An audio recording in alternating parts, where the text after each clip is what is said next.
Hello, everyone. Darren Hamilton, Denman Hamilton and Associates, CPA. Hey, we are so excited to be here today. We're actually talking about something that everybody I feel wants more of. We're talking about making more money, More success. more success, better quality of life. Today, what we're going to talk about is what it takes to increase, and you hear this word a lot. It's called top line revenue. And at the end of the day, top line revenue is basically just generating sales. So today, although we're CPAs, we know a thing or two about generating sales. And we want to share with you guys some great tips, tricks, techniques, and most importantly, we want to give you a roadmap that can help you grow your overall top line revenue.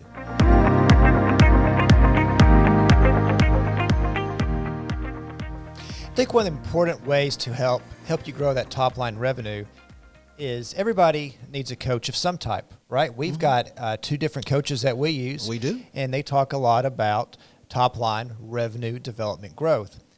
And what's key to know about that top line revenue growth, it's just not any revenue. You want to get to the point where you are focusing on this is the key revenue that we want to produce, where it's not anything that comes in the door is great. It's like we want to get very specific things. Yes. Specific types of clients, specific types of engagements. So the first thing you've got to do is, who do you want to try and serve? Is it everybody? Is it anybody of any size? Who do you want to serve? So what we've even done as a firm is we've gone through the process of identifying what size, what type of clients we want to try and serve. Yeah. Because as we narrow down that target market, it gives us more focus. Oh, yeah, for sure. And if we've got more sure. focus, we know what we need to be doing to help better serve those clients, Yeah. which will in turn yield to better top-line revenues for us. Yeah, And exactly. more efficient revenues, too. If Exactly. you've watched our budgeted and KPI podcast, you'll know about how to look for efficient revenues and Exactly. bottom-line numbers. I agree. And so at the core of it, I think to increase, and this is where it gets to, we were actually talking about this on KPIs, is sometimes it's not about the actual sale, but it's more about the relationship. What I've found in business is if I have a relationship with a client that's built on, I would say, three things. It's built on trust. If that relationship is built on an excellence in the service that we provide, and we have trust, and then on top of that, we're consistent and reliable, that relationship gets established. And so once I've established a good relationship with a customer or a client, it's going to automatically lead to so many layers of revenue growth. Well, that's where you get the referrals, right?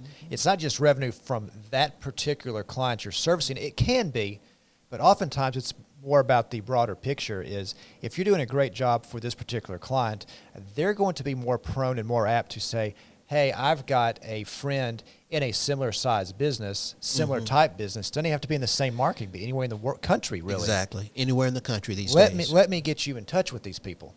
Yes. And so that's our point.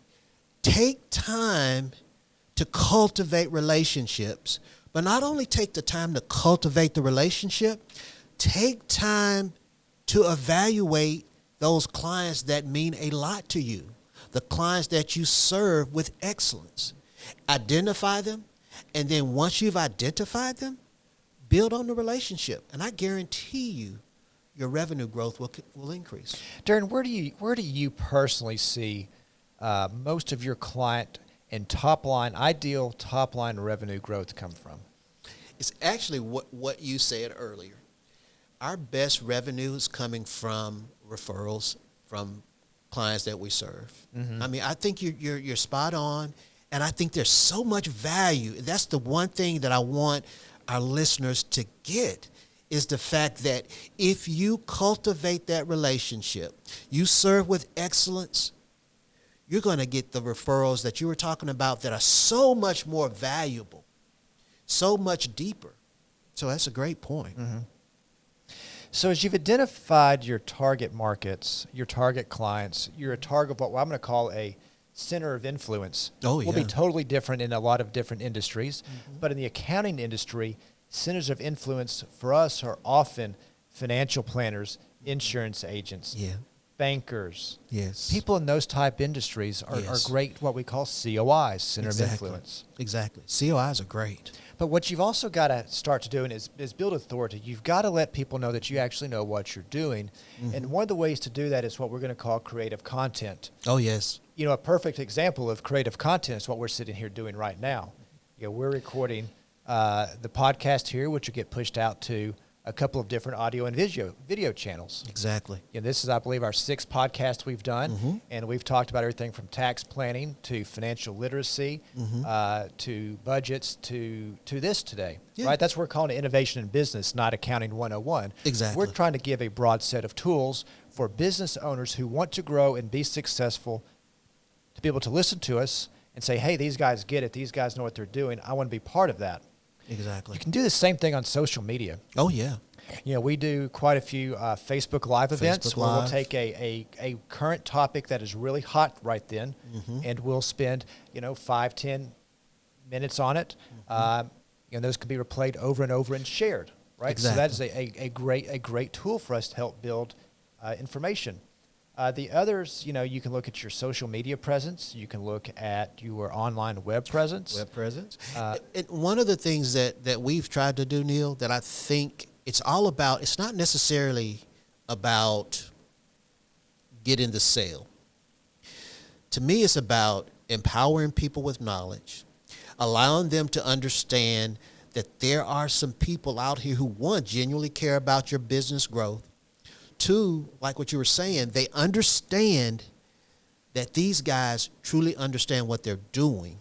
So as a result of that, they're not trying to sell me anything. The only thing they're trying to do is empower me, Just give you with knowledge. information and Correct, knowledge. correct. Exactly. And I think that's where the connection takes place, because I would rather connect with our coach. Our coach, when we first talked to him, Rick, when we first talked to him, he wasn't trying to sell us anything. He was trying to show us these are some things that you can do to take your life and your business to the next level. And that's very true for both the coaches we use. Oh, yeah. For sure. Salim tells us the same thing, right? And using a coach, it helps us see what's been successful for them. These are both two people that have built very nice, very successful accounting-based businesses. Exactly. So we're taking some of the stuff that they have empowered us to. They haven't said, Neil and Darren, here's the perfect roadmap, go out and do this. They've empowered us with knowledge to think through the process, learn what you're doing, learn how to present it, and where you want to be successful. Exactly. That's that empowerment. That's the knowledge. Because we can Yes. take that to any platform now. Any platform. And at the end of the day, people connect with real things and people that are trying to help them. Because people can understand sincerity and when you're not sincere. Right. And so the goal should be sincere, add value, but at the end of the day, show that authority that people can trust you as well. So now I wanted to talk a little bit about referrals and testimonials, because I'm a big advocate of this. I feel that in today's society, I'll use myself for example. The other day I was buying some earbuds. You know I love earbuds. You like technology. You like gadgets. I know. So I'm on Amazon and I'm looking for some earbuds. And the earbuds I wanted originally had like 3 stars. So I was like, I don't know if I'm going to get that. And then I read some of the reviews, and some of them were pretty nasty, but some of them were just good feedback Useful. about the exactly Not venting. useful. Venting. Exactly. Just feedback. And so I decided not to get that pair, and I did a little more research. And so I ended up getting the buds, a different type of bud. And the thing about it was that bud had great reviews. But you know what? When I got those earbuds, they were so good. And I'm wondering if I had bought the bad pair, would I have been as satisfied? So I can honestly say that reviews really make a difference in the buying process. Yeah, and these could be anything from a Google My Business review, Oh, those are good. Facebook review, stuff like that. Yeah, yeah. And here's something that you get a lot of these. I saw not too long ago was we had a run there, I think in early 2021, when we were doing a lot of social media videos. I can't tell how many times people said, Neil, thank you for the information. When you see those type of testimonials, that makes you feel like, hey, we're doing something right. You're doing what you're supposed to. You're empowering. You're giving the knowledge. You're Exactly. not selling. You're empowering, giving the knowledge, and serving. Exactly. Yeah. So as we get to the end of this podcast here, what parting words would you like to give everybody, Darren, as the top 3 things they could do to try and take their business to the next level by growing top-line income? I would say the top 3 things that I would do and I would say recommend is 1, look at your client base, build relationships. That's the first thing, I'm sorry. The second thing that I think is almost just as important is it is so important that you build yourself as an authority figure, because there are so many options to get served these days. And so if we can say, we can show that we have authority and we understand their concerns, I think that goes a long way with the client. And thirdly, I think the other thing is to do kind of like what you were saying. Take time.